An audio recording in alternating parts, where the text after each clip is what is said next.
प्रदीप जी, जाकी रही भावना जैसी आप लोगों ने प्रीजुडिस नोशन बना लिया है कि कांग्रेस तीसरा स्टेंजा नहीं गाना चाहती। आप लोगों को यह नहीं दिखा कि वहां पूरा वंदे मातरम जो है वो गाया गया और पूरा सम्मान किया गया, बस कुर्सी मांगी गई थी। भाई नॉर्मल सी बात है, लगा उन्हें जरूरत मांग ली। आप लोग गलत भावना से देख रहे हैं और गलत नैरेटिव फैला रहे हैं।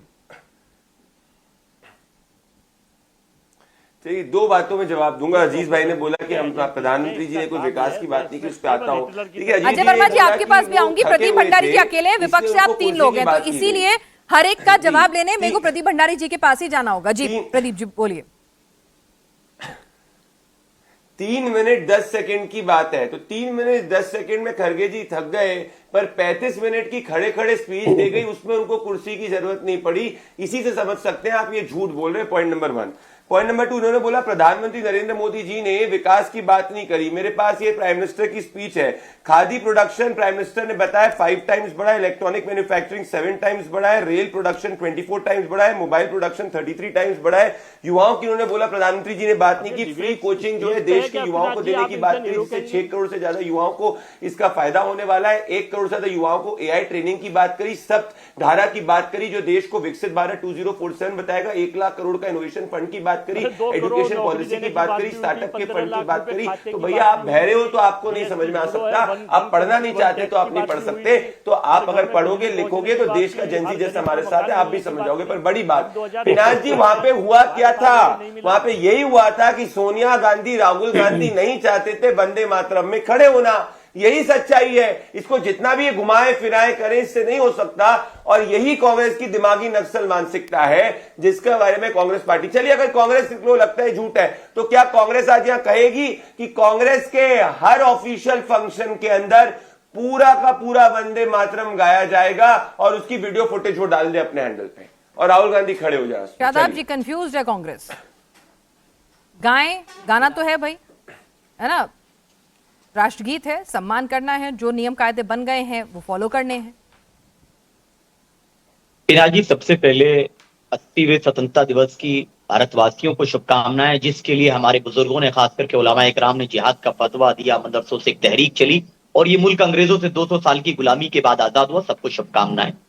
और हम चाहते हैं कि ये जेनजी का दौर है, यहाँ पर जो भ्रष्टाचारी और इस प्रकार के अहंकारी लोग हैं उसके खिलाफ जेनजी एक मूवमेंट चल रहा है। जो भी भ्रष्टाचार करेगा, अत्याचार करेगा, सोशल मीडिया का जमाना है, सरकारों को झुकना पड़ेगा कि ये मूवमेंट बना रहे। ये भी स्वतंत्रता की हमारी खुशी का मौका है स्वतंत्रता दिवस पर। और देश के राष्ट्रगीत का सम्मान करना, मैं आ रहा हूं, उसी पे आ रहा हूं। आजादी के साथ कर्तव्य और जिम्मेदारियां भी आती हैं।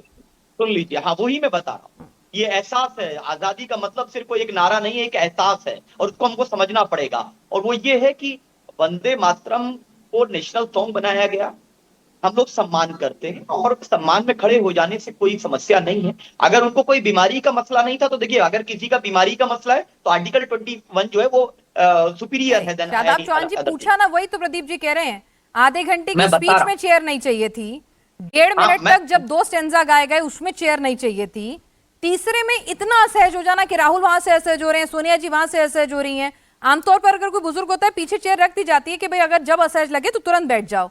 तो ये थोड़ा टाइमिंग आप देखिए ना, आप देखिए, आप देखिए मैंने क्या कहा, मौका देना ही क्यों है जब 30 मिनट के भाषण दे सकते हैं। और अगर तबीयत खराब भी हो रही थी तो वहां पे बोल सकते थे। आप देखिए कि पहले किस तरह का पूरा राहुल जो है कुछ बोलते हैं, फिर सोनिया इशारा करती हैं, सोनिया जो बोल रही हैं उसमें कहा जा रहा है कि वो स्टॉप बोल रही हैं, ऐसा दावा किए जा रहे हैं। तो मैं वही कह रही हूँ, आप देखिए पूरे नरेशन को राष्ट्रगीत के दौरान क्या ये सब होता हुआ अच्छा लगता है? मैं आपसे पूछ रही हूँ।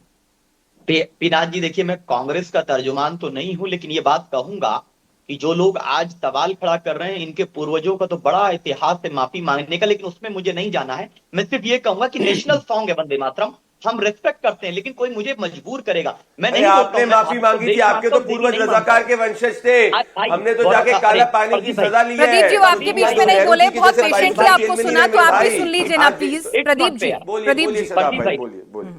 मैं ये कह रहा हूं कि मैं भारत को देश मानता हूं, मैं जय हिंद बोलता हूं, हिंदुस्तान जिंदाबाद बोलता हूं, लेकिन मैं भारत को देवी नहीं मानता हूँ, पूजा नहीं करता हूँ, सम्मान करता हूँ। तो मैं सम्मान में नेशनल सॉन्ग के खड़ा हो जाऊंगा, लेकिन मुझे आप मजबूर नहीं कर सकते, आपको पढ़ना पड़ेगा। लेकिन कंफ्यूजन है यहाँ पर अजीज खान साहब को। मैं उनको पूछूंगा कि आपकी पार्टी बताइए कि ये समर्थन करती है कि वंदे मातरम गाने के लिए मजबूर करना चाहिए या नहीं करना चाहिए, क्योंकि मैं तो वंदे मातरम किसी के बोलने या किसी भी कंडीशन पे नहीं गाने वाला हूं। चाहे आप लिंचिंग करिए, जो चाहे करिए, हाँ मैं रेस्पेक्ट में खड़ा हो जाऊंगा, मैं चलूंगा नहीं, मैं ये सब एक्टिविटी नहीं करूंगा, मैं सम्मान से खड़ा हो जाऊंगा। अगर प्रदीप भाई पढ़ेंगे पढ़े, मुझे तो कोई ठीक है, वो नहीं है। मैं अजीज खान साहब के पास जाऊंगी। शादाब साहब, आपने कहा आप सम्मान में खड़े होंगे, ठीक है। आप अपने रिलीजन का हवाला देते हुए कहते हैं कि भाई आप देवी और उस तरह से उसके बोल नहीं सकते, पढ़ नहीं सकते, लेकिन सम्मान आप पूरा करेंगे, हिलेंगे डुलेंगे नहीं, खड़े रहेंगे। ये तो आपने माना शादाब साहब? बिल्कुल मैं मानता हूं। ठीक है, अब मुझे बताइए, कांग्रेस के दफ्तर में हिले डुले भी, बोले भी, और एक आदमी नहीं, वो तमाम वरिष्ठ लोग हिले डुले जो जानते थे वो क्या कर रहे हैं, अनजान अनभिज्ञ नहीं थे। तो क्या आपको लगता है कि ये राष्ट्रगीत के सम्मान में की गई कोताही है?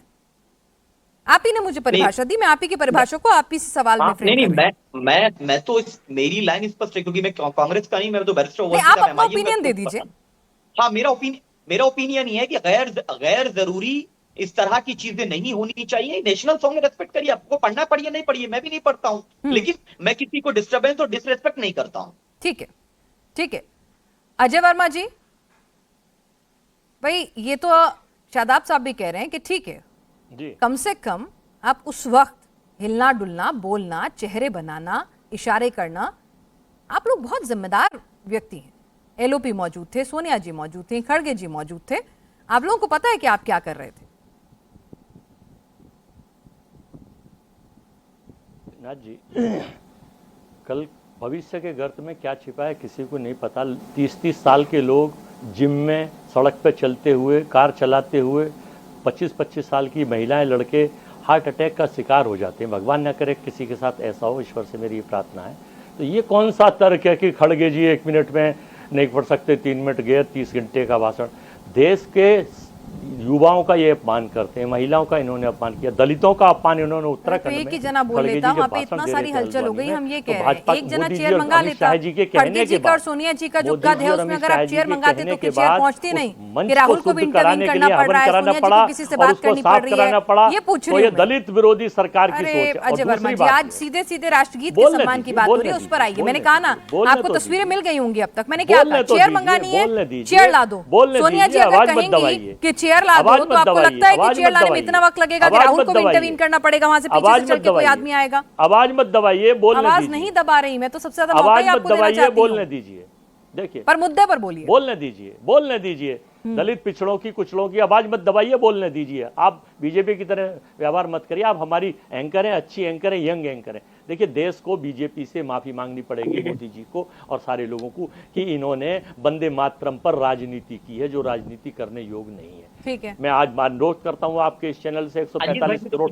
भारतीयों की तरफ से, उसमें बीजेपी के लोग छोड़ दीजिए बस, कि इन्हें माफी मांगनी चाहिए कि वंदे मातरम पे पॉलिटिक्स कर रहे हैं और राजनीति का अखाड़ा बना रहे हैं।